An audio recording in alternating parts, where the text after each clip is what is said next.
আসসালামু আলাইকুম সুপ্রিয় দাখিল ষষ্ঠ শ্রেণীর শিক্ষার্থী বৃন্দরা, আশা করি তোমরা সকলে ভালো আছো। তোমরা যে যেখান থেকে দেখছো তোমাদের সকলকে স্বাগত। তো তোমাদের জন্য আমি তো প্রতিনিয়ত ভিডিও তৈরি করে যাচ্ছি তোমাদের আরবি দ্বিতীয় পত্র বইয়ের মেইন বইয়ের উপরে। তোমরা কে কতটুকু দেখছো সেটা আমি জানি না, তবে দেখছো, তবে কেউ কোনো সারা শব্দ দিচ্ছ না, অর্থাৎ তোমরা আমার থেকেও ভালো স্টুডেন্ট, তাই বোঝাই যাচ্ছে। আমাকে একটু উৎসাহ দিলে আমি আরো একটু ভালোভাবে কাজ করার চেষ্টা করতাম, তারপরে একা করে যাচ্ছি বোকা মানুষের মতো, এই আর কি। তো চলো, তোমাদের আমি একটা চ্যাপ্টার দেখিয়েছিলাম, সেই চ্যাপ্টারটা হচ্ছিল আদ-দারসুল খামিস, মানে সরফ কি তাসরিফ কাকে বলে এবং সিগা কাকে বলে সে বিষয়ের উপরে। তো সেই চ্যাপ্টারটা আমরা শেষ করেছিলাম দুইটা পার্ট শেষ করে আজকে আমরা যে পার্টটা শিখবো সেটা হচ্ছে কি, যে সে পার্টটা হচ্ছে অনুশীলন পাঠ। তোমার সেই চ্যাপ্টারে অনুশীলন যে একটা পার্ট আছে, অর্থাৎ আত-তামরিন যেটা লেখা আছে বা অনুশীলনী, সেখানে প্রশ্ন আছে, যে 10টা প্রশ্ন আছে। দেখো এখন এই যে প্রশ্নগুলো সমাধান কিভাবে পাবা, 1 নম্বর প্রশ্নের যদি সমাধান পাও, তাহলে তুমি 1 নম্বর প্রশ্নের সমাধান পাইতে হলে আমার এই যে প্রথম ভিডিওটা, সেই ভিডিওতে চলে যেতে হবে। সেই ভিডিওর ভিতরে আমি তোমাকে সুন্দর করে আলোচনা করে দেখিয়েছি, ঠিক আছে? 2 নম্বর ভিডিওতে, 1 নম্বর ভিডিওতে পাবে না, 2 নম্বর ভিডিওতে পাবে।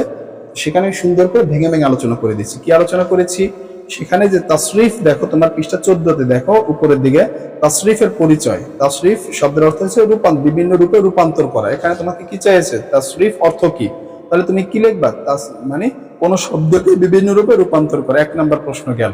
হ্যাঁ, উদাহরণ সহ, যেরকম নাসরা থেকে ইয়ানসুলু, নাসরা থেকে ইয়ানসুলু, 1 নম্বরের উদাহরণটা কিভাবে দিবা, উদাহরণটা দিবা যেরকম এই যে নাসরা থেকে ইয়ানসুরু, ইয়ানসুরু, এই যে ইয়ানসুরু, আবার ছেড়ে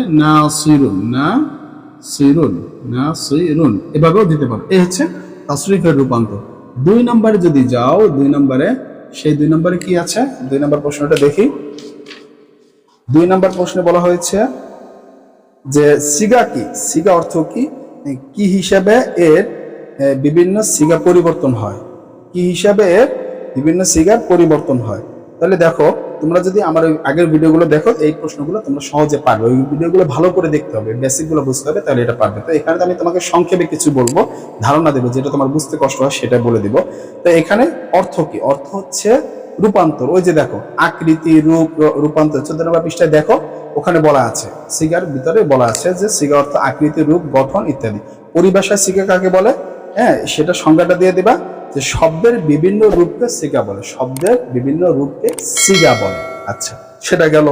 আচ্ছা, এরপরে বলছে কি হিসেবে ফেইলের বিভিন্ন সিগা পরিবর্তন হয়, কি হিসেবে, কি হিসেবে, জিন্স এবং আদাত, জিন্স এবং আদাত দুইটা, একটা কি লিঙ্গ এবং বচন। কি বলবা, কি হিসাবে পরিবর্তন হয়, লিঙ্গ এবং বচন, জিন্স এবং আদাত হিসেবে। তাহলে কি বলবা, এটা জিন্স এবং আদাত, ঠিক আছে? জিন্স ও আদাত হিসেবে, ঠিক আছে? 3 নম্বরে যদি আসি, 3 নম্বর প্রশ্নে কি বলছে, 3 নম্বর প্রশ্নে আচ্ছা, এখন এখানে জিন্স এবং আদাত হিসেবে কেন পরিবর্তন হয় সেটা কিন্তু 1 নম্বর ভিডিওতে বলা আছে।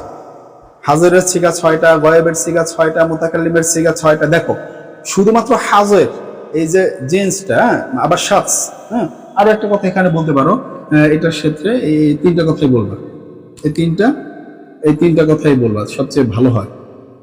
ও শাখস,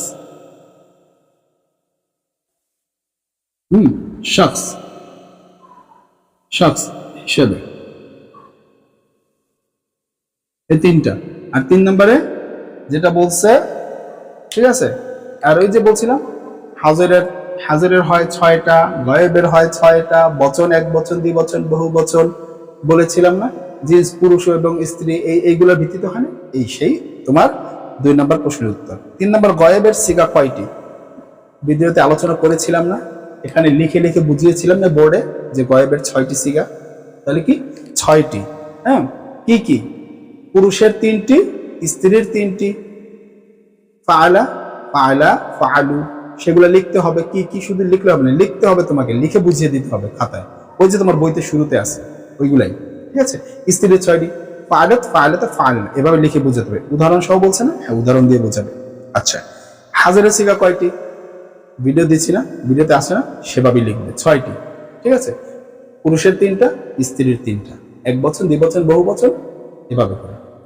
আচ্ছা, এরপর মুতাকাল্লিমের সিগা কয়টি? 2টি।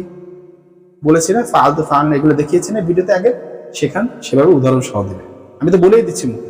এরপরও ফাইলের শখস কত প্রকার ও কি কি উদাহরণ সহ লেখ। এই যে আগের ভিডিওতে দিয়েছি, ফাইলের শখস কত প্রকার? 3 প্রকার। শখস কত প্রকার? 3 প্রকার। কি কি? গায়েব, হাজির, মুতাকাল্লিম।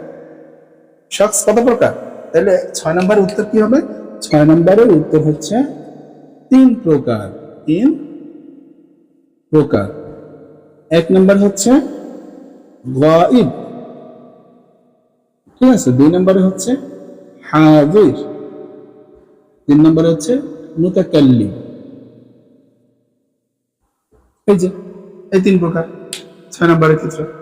ঠিক আছে, পাইছি? শখস 3 প্রকার। আচ্ছা, এরপরে উদাহরণ সহ এটা আমরা লিখে দিলাম, যেমন কি ফাআলতু, ফাআলা। ঠিক আছে, এখানে তোমার বইতে এখানে সুন্দর করে দেওয়া আছে। ঠিক আছে, এই বইগুলো কত নম্বর পৃষ্ঠা দেওয়া আছে? 14 নম্বর পৃষ্ঠায় এগুলো সুন্দর করে দেওয়া আছে বক্স আকারে। ঠিক না, 6 নম্বর পাইলাম। আচ্ছা, এরপরে এটা উদাহরণ কি কত প্রকার সেটা দিলাম। এরপরে আসো 7 নম্বর। 7 নম্বর গায়েব কাকে বলে? যে কাজের কর্তা অনুপস্থিত, মানে যে ফিইলের ফাইল অনুপস্থিত, এখন স্ত্রী হতে পারে পুরুষ হতে পারে, তাকে গায়েব বলে। ওই যে আমরা শখসের ভিতরে শিখছিলাম, যে ফিইলের ফাইল বা কর্তা অনুপস্থিত তাকে কি বলা হয়? গায়েব বলা হয়। ক্লিয়ার? এই হচ্ছে বিষয়। আচ্ছা, আর মুখাতিব কাকে বলে? তোমার বইতে লেখা আছে, ওই যে দেখো 16 নম্বর পৃষ্ঠায় লেখা আছে হাজিরে, যে হাজিরকে মুখাতিব বলা হয়। হাজির যেটা সেটা কি মুখাতিব বলে, তুমি কি লিখবা? তাহলে হাজির যেটা সেটা কি 8 নম্বরে যদি কি বলবা? 8 নম্বরে বলবা হাজিরকে, হাজিরকে মুখাতিব বলে। হাজির মানে যে কর্তা, যে কর্তা উপস্থিত, যে কর্তাটা উপস্থিত, যে ফাইলটা উপস্থিত, সেই ফাইল এর কর্তাকে মুখাতিব বলে। যে ফাইলের কর্তা উপস্থিত, যে কাজের কর্তা উপস্থিত আছে তাকে মুখাতিব বলে। ক্লিয়ার? 8। হ্যাঁ, 8 শেষ হয়ে গেল। আসো 9 নম্বরে মুতাকাল্লিম কাকে বলে? উদাহরণ সহ, ফাআলতু, নাসরতু, আমি সাহায্য করলাম, তাহলে আমি মুতাকাল্লিম। নাসরনা, আমরা সাহায্য করলাম, আমরা মুতাকাল্লিম। ক্লিয়ার? ওই যে শেষের সিগাগুলো। আচ্ছা, এবার 10 নম্বর, নিচের ফেলগুলো সিগা নির্ণয় করো। আচ্ছা, এখন নিচের ফেলগুলোর সিগা নির্ণয় করার ক্ষেত্রে এখানটা একটু আমরা সময় নিই।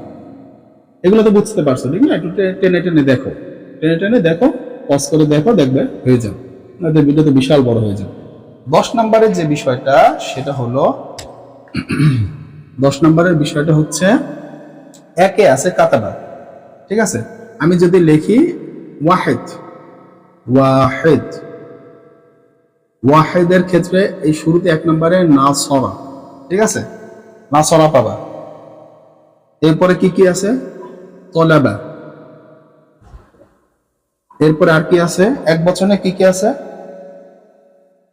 খরাজতু। ঠিক আছে,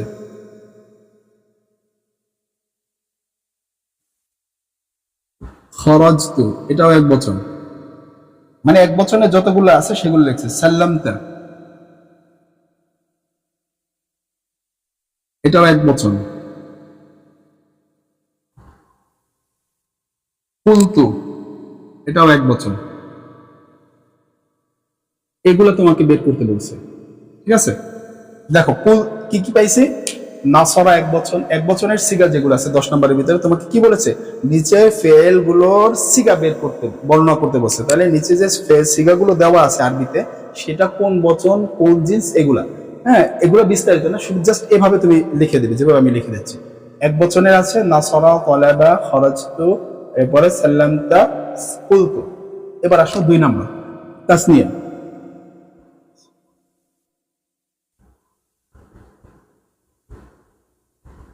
আচ্ছা, তাসনিয়ায় আছে কে? এখানে আছে কাতাবা। এই যে দেখো তোমার 2 নম্বরটা কাতাবা,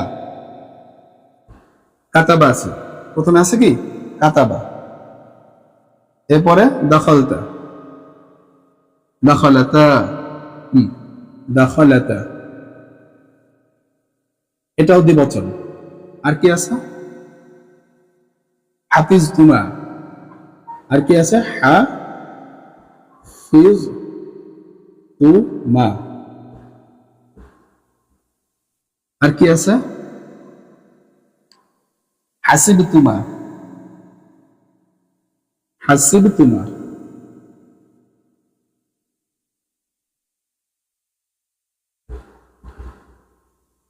এই একটা। আর কি আছে আর আছে হাসলনা, আর আছে হাসলনা, না এটা বহুবচন, হাসলনা না। এই দেখো এই কয়টা আছে দ্বিবচনে, এই চারটা আছে দ্বিবচনে। এবার আসলে জামা, তুমি এভাবেই খাতায় লিখবে, ঠিক আছে, আমি যেভাবে লিখে দিচ্ছি।